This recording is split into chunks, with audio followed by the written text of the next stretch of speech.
Sergio Leone asked me to do a film and sent me the script, and I just couldn't believe it.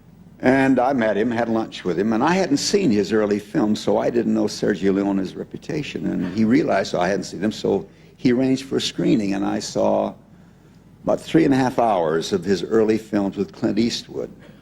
And one of them involved an actor friend of mine, and I called him, and he said, "Don't miss it, just go.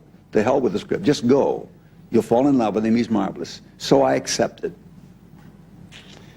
And in the months before I went, I kept thinking, now, this heavy son of a bitch, how am I gonna...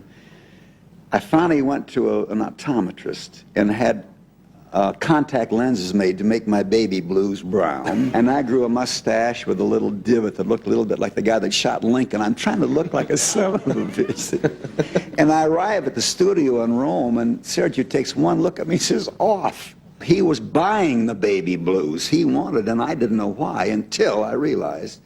In my opening scene in the film, you see 5 or 6 long robed, brimmed hat characters that you don't recognize, but just ominous looking, converging from the sagebrush with rifles and handguns. And this terrible moment that you just watched a farm family massacred. And they start to walk towards you, converging towards you, and then the camera switches back to the little boy who's standing there just petrified, watching these people come to him.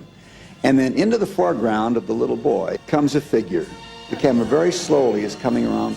And Sergio Leone had cast me because he could imagine at this moment the audience saying, "Jesus Christ, it's Henry Fonda!"